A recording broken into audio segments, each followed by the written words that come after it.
Hi, so I just wanted to share some thoughts with you around exercises after a conversation with somebody I met a few days ago.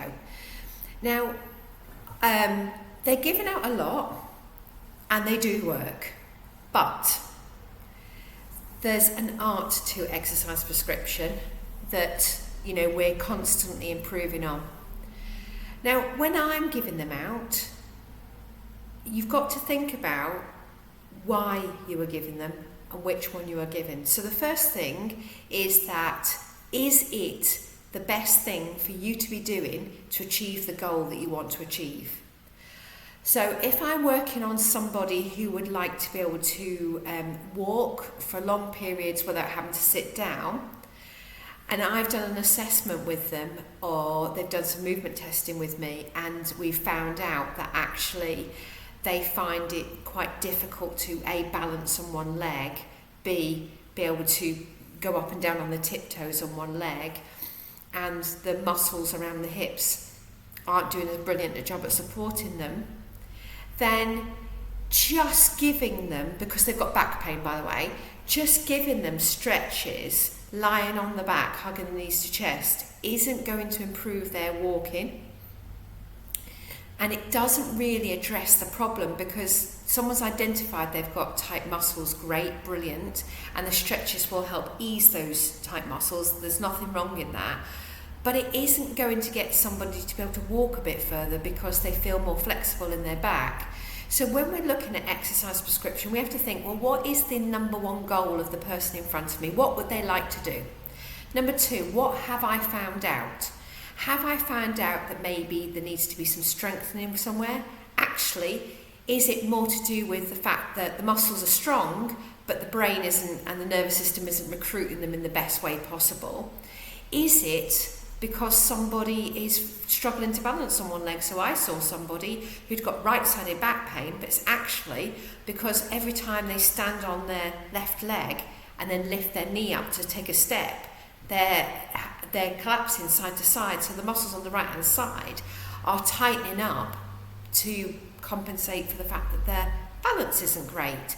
So would I then be focused on strengthening the right side? No, I'd be looking at the balance on the left side, because that's what I've discovered.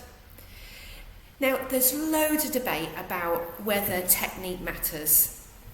In fact, I've read an article recently, a research paper, that someone was telling me that it doesn't make any difference.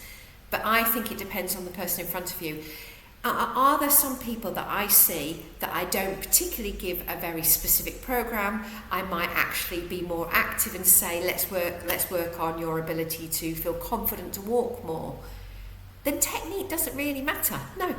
But if I've discovered that there's a specific timing, feedback, balance thing that I think could really change how their back pain is, then of course the technique's going to matter. Now, I will really make it clear, it doesn't cause you any harm if you don't get it right, and you're not going to get it right, because why would I give you something you can already do really well? I won't.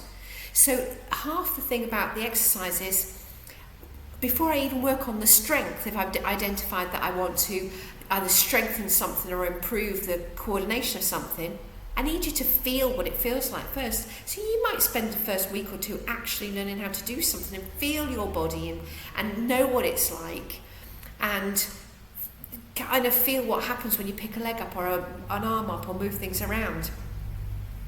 The other thing is as well, is that if you do want to work on strength, if that's something that we've identified as an issue, then unless you've got the basics and the foundation technique really good, you are not going to be strengthening specifically the way in which you want to.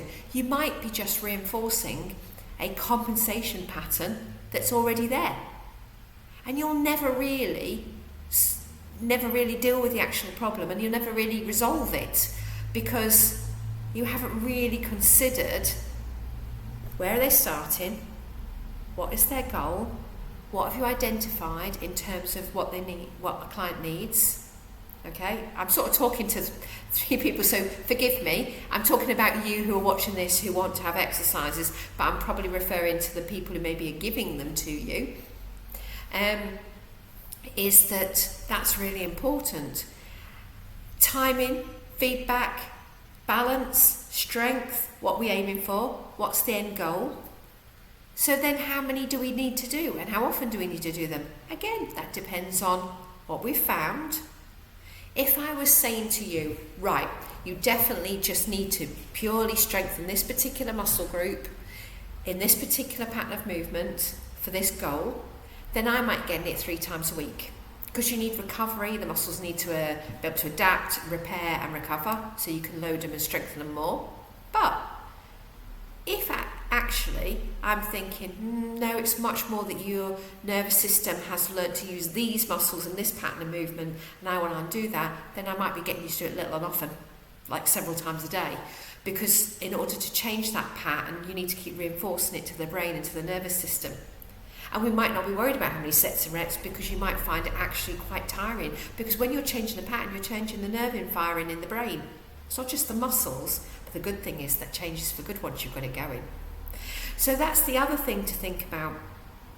It takes at least 6 weeks to see physical change in the muscle for strength, but it doesn't for other things. Some things will come much quicker, some things might take frustratingly longer.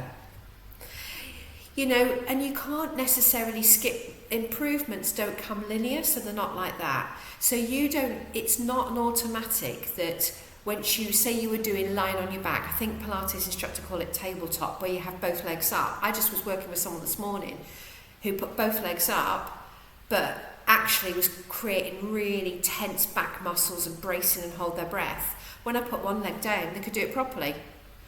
When I put the other leg up, they couldn't do it properly. So we'd have to work at that point first before we even get to tabletop. You know, it's what we're after, and what we're aiming to achieve is how we decide what we do. So, you know, it's not the exercise's fault, all right? And it doesn't have to necessarily be exercise, it can be activity. But our bodies need to move. But the best outcome comes when we move the most efficiently and effectively for you as a human, and that we're making these exercise plans specific to what you want to achieve, and that we progress and adapt them over time until you've achieved your goal.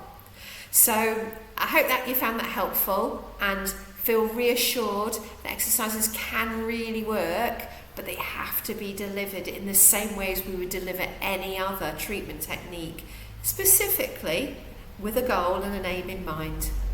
I'll see you again soon.